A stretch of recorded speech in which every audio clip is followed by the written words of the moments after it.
Welcome everybody. My name is Bálint, and I'm working as head of wholesale in the Hungarian subsidiary of MET Group, European-wide commodity trader company.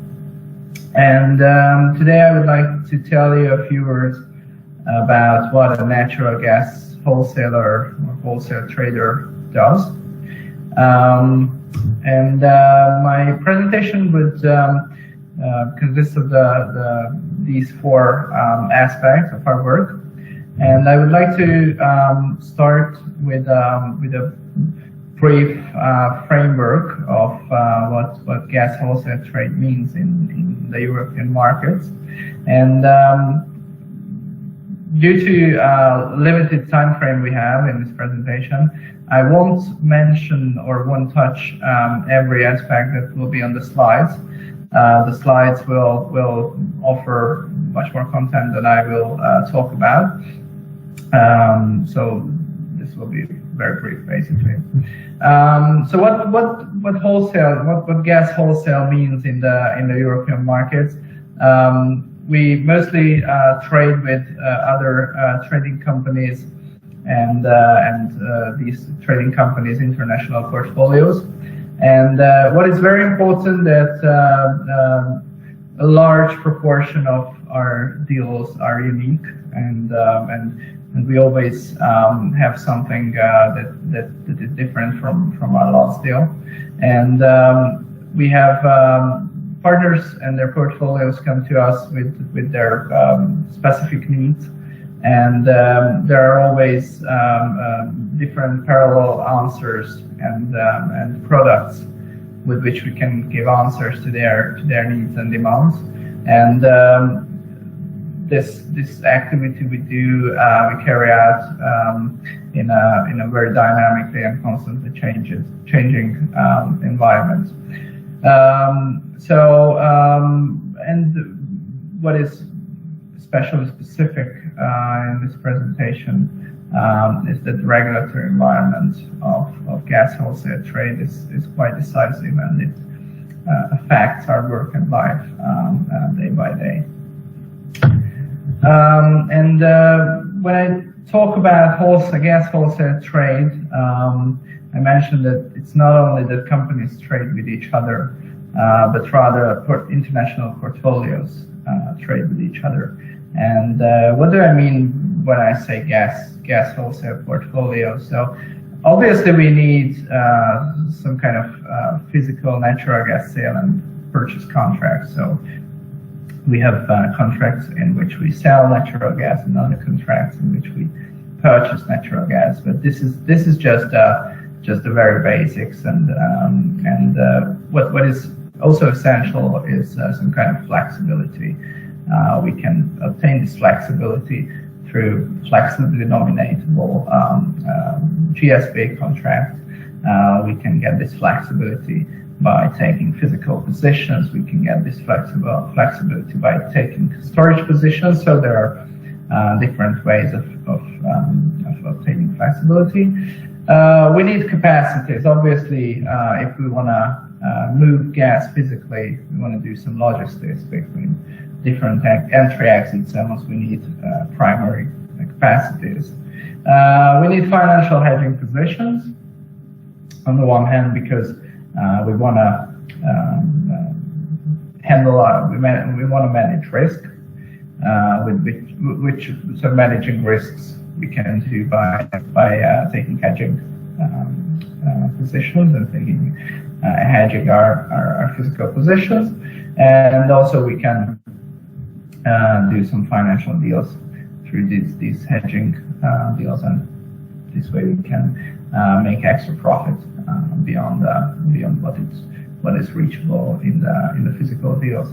Obviously, we need some kind of financing. So, from a financial point of view, a trader's life is always obviously not always easy. So it happens a lot that we have to pay before we would receive monies from other deals. So we need some kind of financing. And I put physical assets in brackets. they are not necessary in the sense that you can trade commodities without having physical assets, but physical assets like I don't know, power plants, storage facilities, pipelines, just really increase the magnitude of deals you can make, and they act as real options which you can monetize. As I come from a Hungary-based company, in my presentation I will give several Hungary-based examples, and this is one of them. So I just want to give you a hint what a wholesaler sees when it looks on a map of a country. In this case, Hungary's map.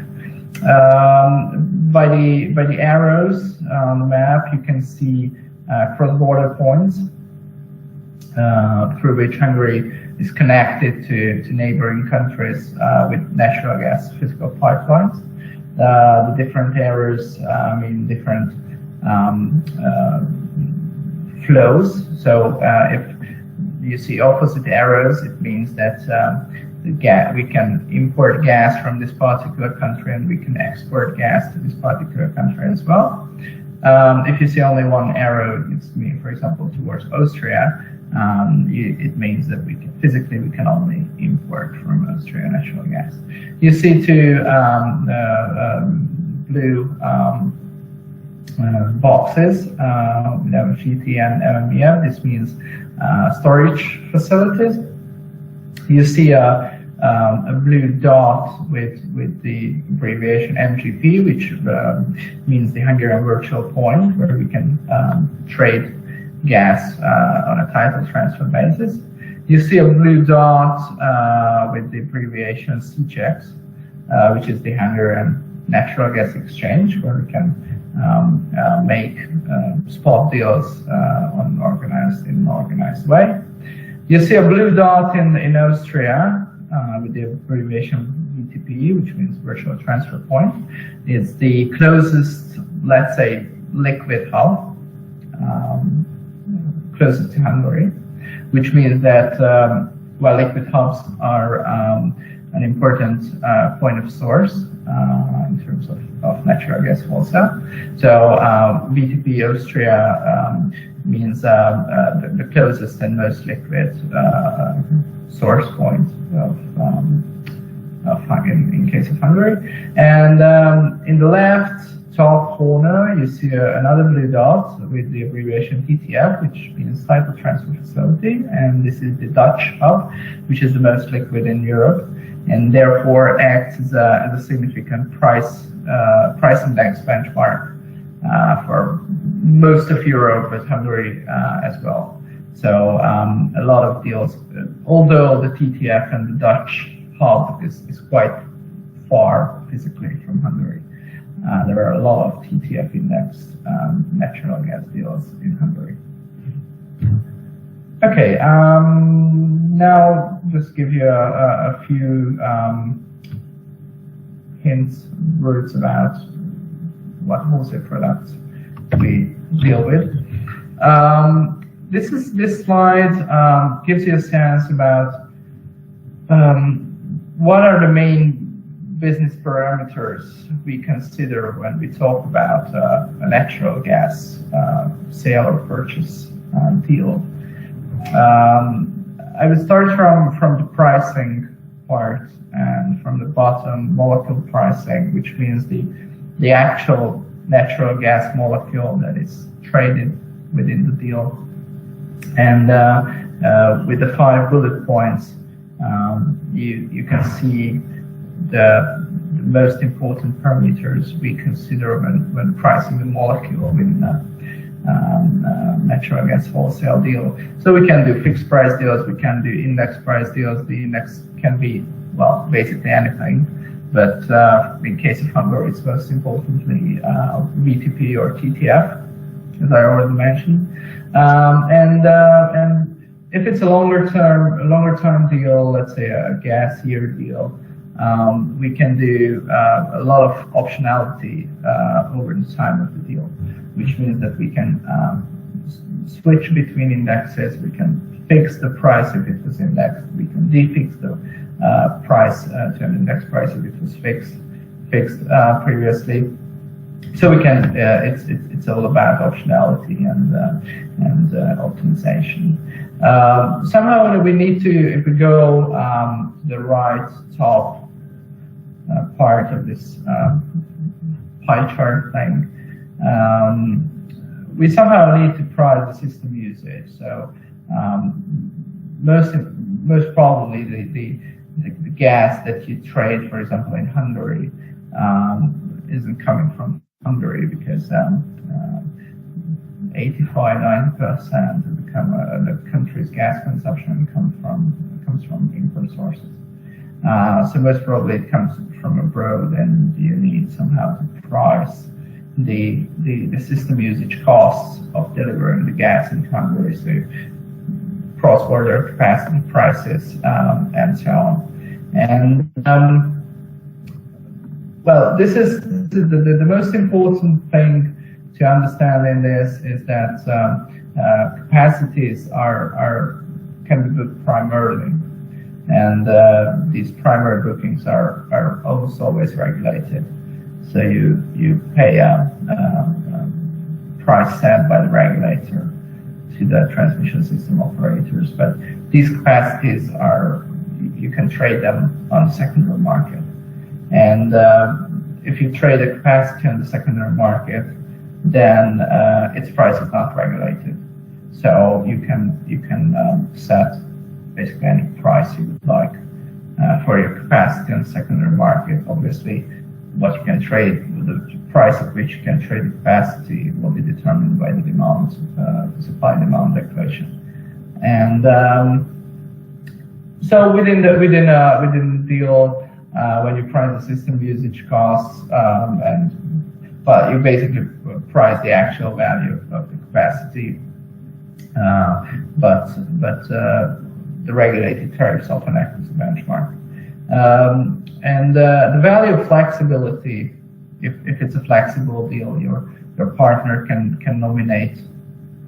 And let's suppose your partner can nominate the volumes within the deal in a flexible manner. Then the value of the flexibility is usually the system usage pricing contains the value of the flexibility. And if you move to the left, you can see that there are several other very important product parameters that we consider when structuring a deal and structuring a product.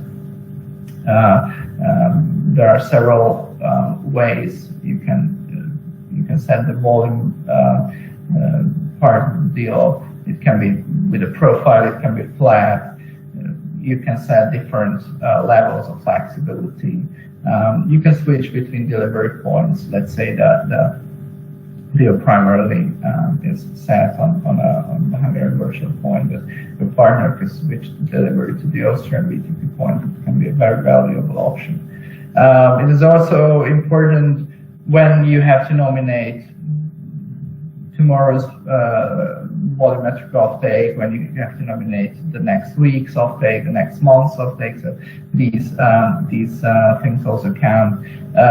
There might be also buyback options. So I sell you gas, but if I give you a buyback option, so I tell you that at any time you can sell me back these volumes at a lower price, it might be a very valuable option as well. And obviously the financing and payment terms are also important. So financing costs can be quite high. So it really doesn't matter. It really matters if you have to prepay for the gas, or you can pay, I don't know, 20-50 days later if you have to provide a collateral or bank guarantee or not.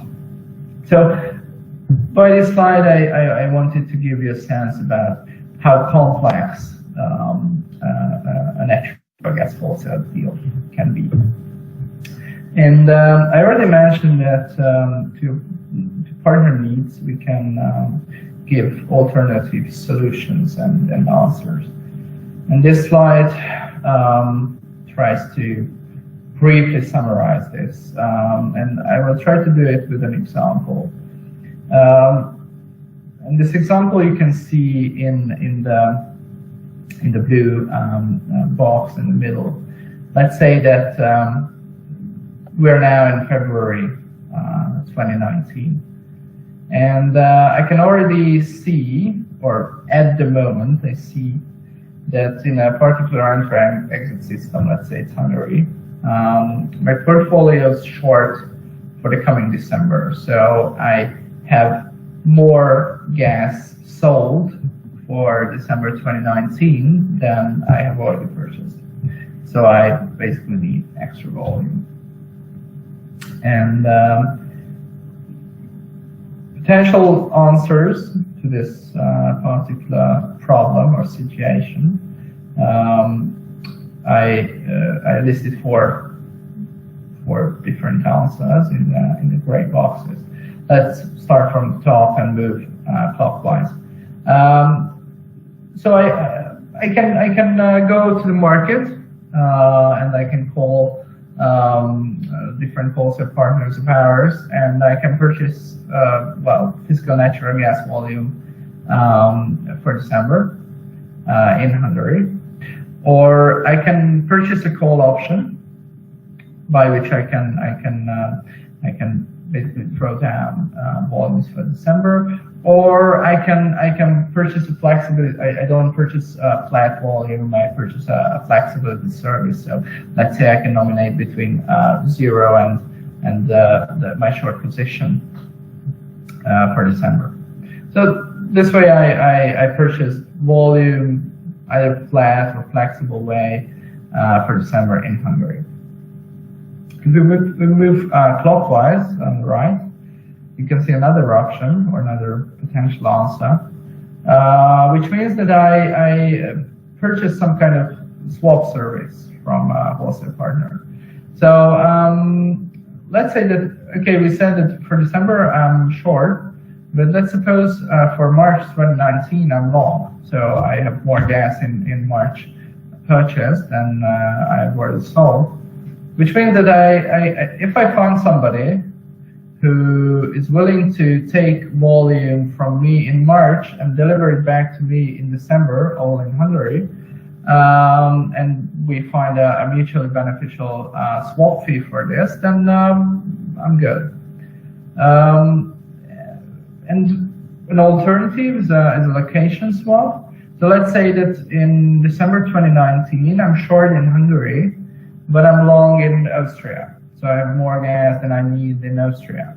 So if I find a partner who is ready to take gas from me in Austria, at VTP Austria, at the virtual point in Austria, and deliver it back to me in Hungary at the Hungary virtual point, then I'm also good. If again we move clockwise to the bottom, I can book storage capacities. So December is still a bit far away. I can book primary storage capacities, inject some volume of natural gas over the summer months, and withdraw it in December in Hungary, let's say.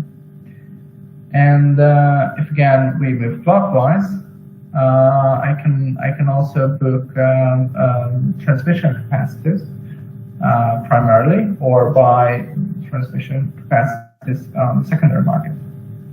And through this cross-border, so I can purchase some kind of source in another country, another entry-exit system, and through the capacities I purchased or both, I can transfer my gas physically into Hungary. So all these potential answers will solve my problem or my situation for December. The point is that I can consider all of them, and at the end of the day, I will choose which is the most beneficial for me from a business perspective. But it seems easy, but in the at the bottom of the slide, in another blue box, I listed some decision factors and constraints. So capacities might not be available because they are fully booked. They might not be for sale on the secondary market because no one has it. Future expectations of partners or market players can differ greatly. So, I mean, let's say I'm ready to buy a March-December time swap for €1 per megawatt hour. But if there's no one who would like to sell it to me for €1 and the lowest offer I received was €2, and I really cannot take it because it's too expensive, then again this opportunity is gone. So there are serious constraints and very important decision factors, and these decisions are made through quite complex optimization processes. And I'd like to tell you a few words specifically about the role of the storage infrastructure, because it's to some extent it's the backbone of natural gas wholesale trade, because gas is very easily stored. Basically, it can be stored in a lossless way, and it gives a lot of optimization potential to gas wholesale traders. This first slide gives you some info about why storage facilities are very important from the perspective of security of supply.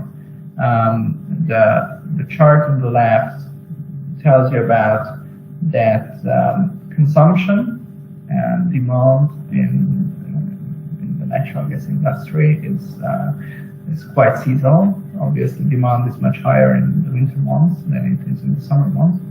But on the other hand, sourcing and purchasing gas volumes are cheapest when we purchase them in a flat way, so in a base load way, which creates some discrepancies, as you can see on the chart. So in the winter months, consumption usually exceeds cross-border flows of cross-border sources, and in the summer months it's the opposite. So cross-border source volumes exceed consumption. How we can basically create a balance between this is by storing gas physically. So injecting in the summer and withdrawing volumes in the winter months, which means that storage sites and storage facilities provide maybe the most important sources of security of supply. And there is another aspect on the right-hand side chart. So gas-fired power plants, or CCGTs, are becoming more and more important sources of power supply, because with the increasing share of renewable energy sources or renewable power sources, CCGTs act as a very important balancing power plants, because they can be quite easily and quite quickly ramped up. And in periods of the day when renewable energy sources are not available, these CCGTs provide a balancing source of power. And since there are serious intraday swings in the production of these CCGTs, gas storage facilities provide a very important backing to this intraday flexibility of CCGTs. And so this, if we start from the right top corner of this slide, I've already mentioned very important aspects of gas storage facilities, meaning namely balancing flexibility and supply security.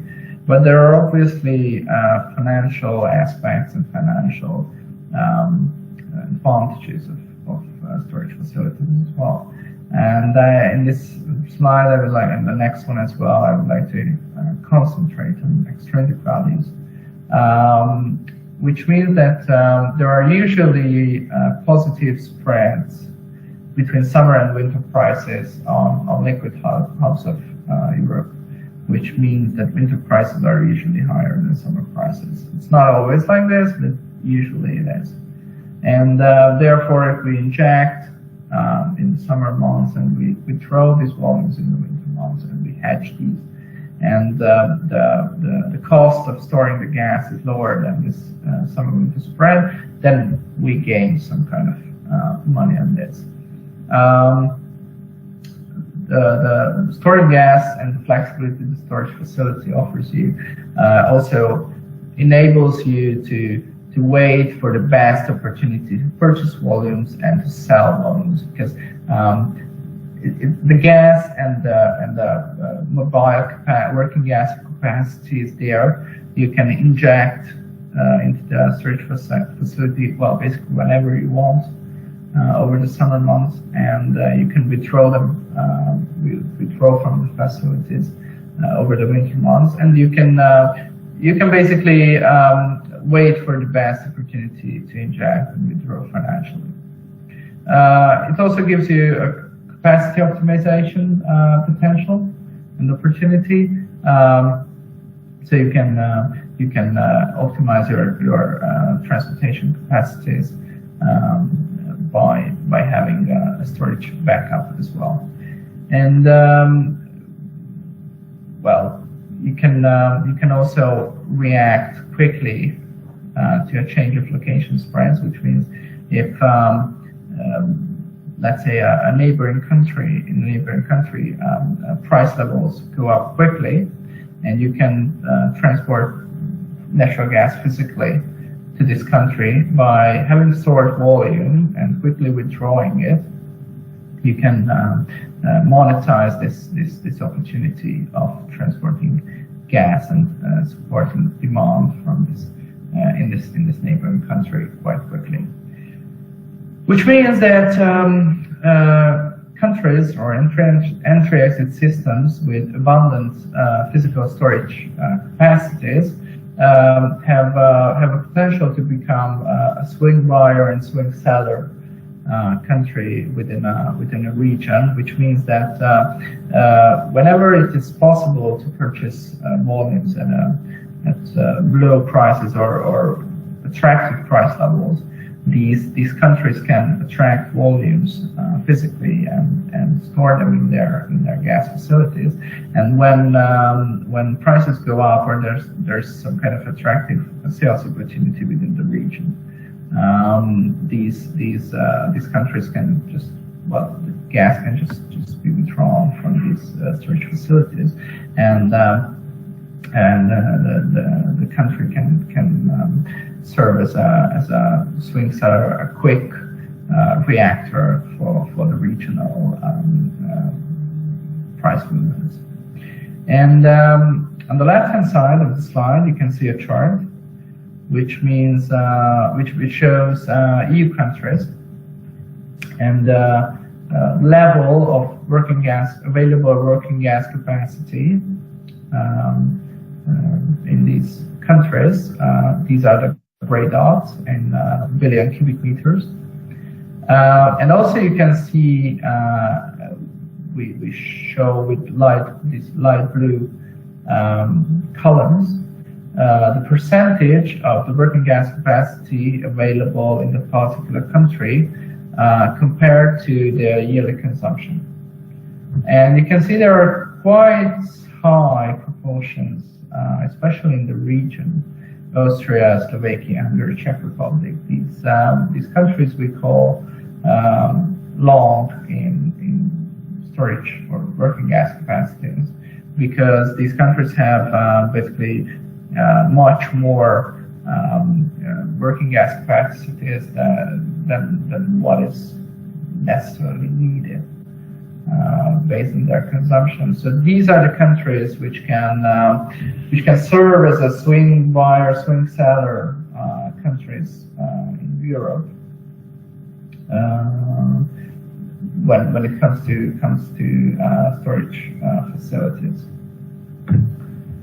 And this slide, the next slide, just gives you some visualizations on what I discussed in the previous slide. So in the left top corner, you can see a chart on the TTF gas exchange on the historical summer-winter spreads. You can see that these spreads are almost always positive. And this is the gain you can earn from 2014 to 2017 if you store some kind of natural gas volumes physically. The chart in the below bottom there gives you a hint about how quickly you can withdraw volumes from storage facilities in particular countries. And this obviously the quickest you can withdraw volumes from your storage facilities gives you extra opportunities. The quicker you can withdraw volumes enables you to more quickly react to price movements and location spreads between particular countries.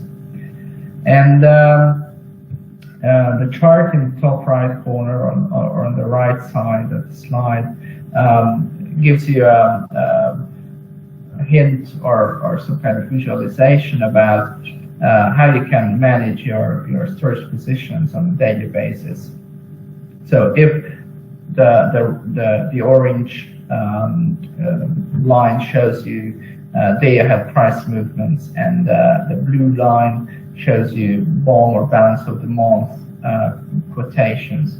And obviously, if the day ahead is high, then you can withdraw volumes, sell it on the spot market, and later in the month you can re-inject the volumes at a lower BOM price, balance of the month price. And the arrow shows when it's the widest, then that's the situation when you can earn the most money in this short-term storage optimization. Obviously, when the BOM price is higher than day ahead, you do it the opposite way. You just inject tomorrow and withdraw volumes in later stages of the month. And finally, very few words about, I mentioned already that regulatory environment and the regulatory behavior of the particular authorities are quite decisive when it comes to natural gas wholesale. And I just listed three aspects of what we consider an attractive and favorable regulatory environment for natural gas wholesalers. So first of all, it should be reliable and well forecastable. So in this case, life of a natural gas wholesaler is more more risk-free, or risk levels we experience are lower when the regulatory environment is reliable and well forecastable, and this supports business a lot. Another potential role of the regulatory authority might be to some kind of balance the different needs and demands of the different types of market players: the consumers, producers, system operators, and the traders themselves. So these players will lobby for different regulatory acts as they have different optimization